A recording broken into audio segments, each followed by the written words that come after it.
All right. Well, I'm back. It's been a while. It's been over 2 weeks, I think, right? Especially since not since, but especially since I've wanted to do this one for a while.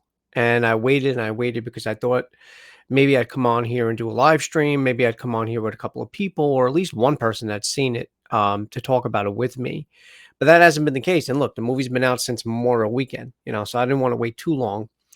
And of course, if you're here, you're waiting for me to speak and react to Top Gun 2 or Top Gun Maverick, which I'm going to be doing. Look, it's a very straightforward movie. I could actually react to it without spoilers. There's really not many things to spoil. There will be some spoilers in here, though. For the most part, though, this is going to be rather quick and painless. So stick with me, guys. And coming after this, Top Gun 2.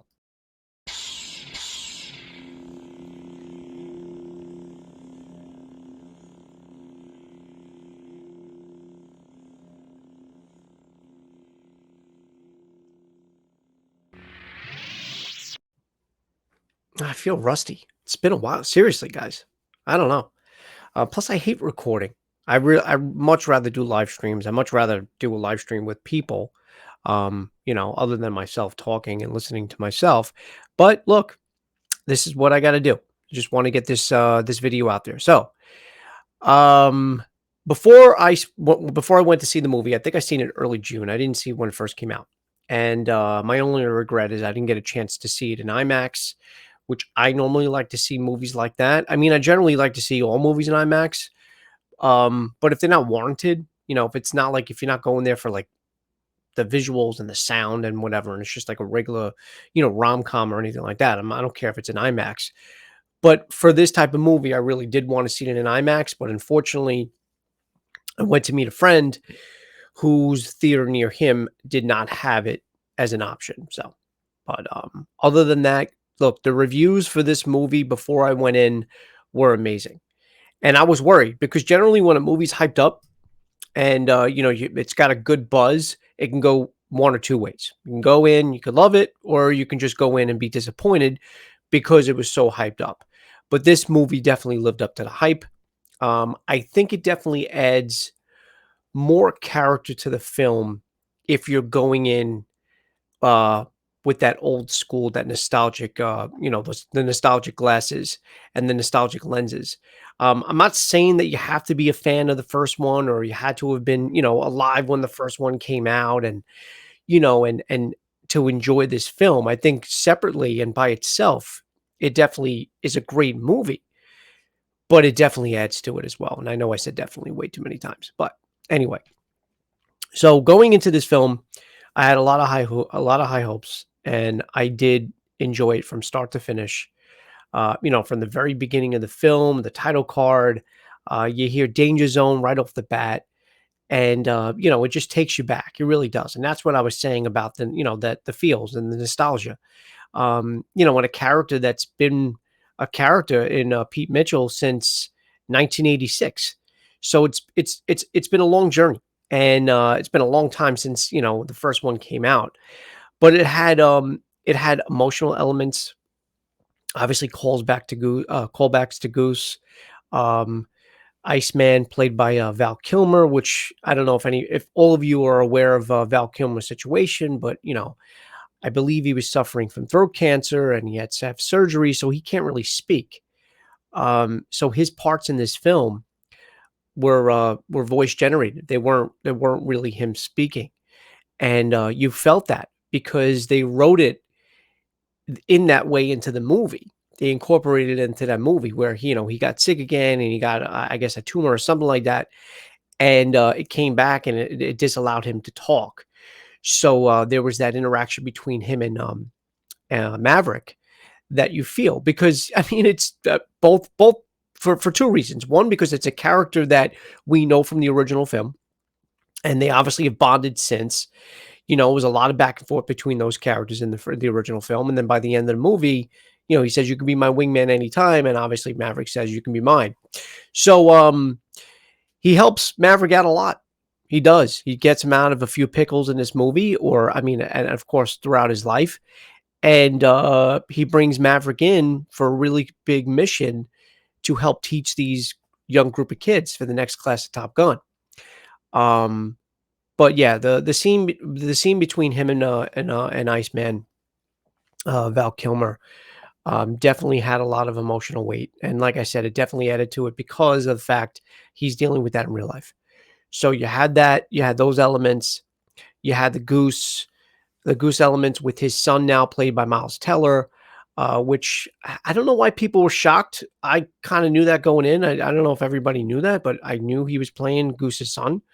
I remember we were in the theater and like a couple of people were shocked when it was revealed that he was he was Goose's son. I'm like, first of all, his call sign is Rooster. I mean, well, I mean, look, well, whatever. But yeah, Miles Teller did a great job. I love Miles Teller. I've seen him in a few things. Obviously, the most recent for me, other than Top Gun, has been the show on Paramount Plus, The Offer, which was the making and all the things that Coppola and the movie studio had to go through to make the movie The Godfather. So he played, the producer of that film. So yeah, Miles Teller was great. Look, I think they were all great, but sticking with the plot of the movie, again, very straightforward. There's a mission, very dangerous, almost impossible, Mission Impossible, and Maverick is there only to teach and teach alone. But obviously, circumstances arise, and he's there in there as well with them. And again, and this was a crazy. It was a wild ride, and to see Tom Cruise still doing it, obviously in the Mission Impossible movies, but this one, and they're talking about a possible third. Look, as much as I enjoyed this one, I don't know if I need a third. I don't want it. I don't want them to cheapen the franchise. This was a great way to bring the franchise back, albeit very, very eerily similar to the Star Wars plot points with A New Hope. When they fly through the trench and they got to take the impossible shot to Luke's got to take that impossible shot to blow up the Death Star. So there were definitely similarities. And I mean, again, it added to it for me. I'm a Star Wars fan. So I not only noticed that right away, and I'm thinking, all right, well, maybe there's a reason why I love this film. Um, but yeah, I mean, if you haven't seen the film, I would go see it. I believe it is still in theaters, I think. It should be on streaming soon, right? 45 days, they say. So it's got to be actually coming out this month. 28th, 45. So you got 30 days. It's June 28th at 15. If it is a 45-day model, it actually should be out by the 13th, right? Yeah. So maybe this upcoming week it'll be out on streaming, and I'm assuming it's going to be on Paramount Plus. Wait, why did I assume that? Is it a Paramount movie? I have no idea. I don't even know why I just assumed that, but you know what I mean. So look for that to be out soon. But yeah, guys, I loved it. 2 thumbs up. Definitely warranted the hype. And again, from start to finish, I had a smile on my face. There were scenes that were tense. There were scenes that you didn't know what was going to happen, even with main characters. I had my friend telling me, "Oh, he's going to die," and I'm like, they're not going to kill fucking Maverick off. They're not going to kill Tom Cruise off." I'm assuming they want to make a little bit more money if they want to make a third one. Well, I mean, they could do one without him, but I mean, I probably wouldn't see it. But I'm like, there's no way. There's no way they're going to kill him off. But there were times when you felt that maybe this was going to happen, and yeah. So again, like I said, guys, I thought I was going to keep this short and sweet. It sucks that I couldn't do a live stream with you guys, and I actually will be out later. I'm busy with doing some work things when I drop this, so I won't be there in the live chat. So I'm sorry about that. But guys, of course, feel free to drop your comments. Let me know what you thought of this film. Did you go see it? Did you love it? Were you a fan of the first one? Did you see the first one when it first came out and stuff like that? I mean, like I said, do I think you need to be a product of the 80s to enjoy this film? No. I just think it's a great film from start to finish by itself. But again, it can't hurt. And it definitely didn't hurt because it added a lot more, what do you call it? Emotion, nostalgia, and just a big smile from ear to ear. So, all right, guys, I'm also going to be recording after this my spoiler reaction to Thor: Love and Thunder, which I just recently seen. I want to get it out there. I don't want to wait as long as I did, especially for this movie. And I believe I also waited a long time for Doctor Strange. So I really want to keep things. Again, I got a lot of videos coming up. I got a couple of videos now, live streams coming out this week. So I'm backed up, and a lot of that has to do with work or whatever, which I'm not complaining about. But at the same time, I do want to come out and talk to you guys as well, like I always did. So be on the lookout.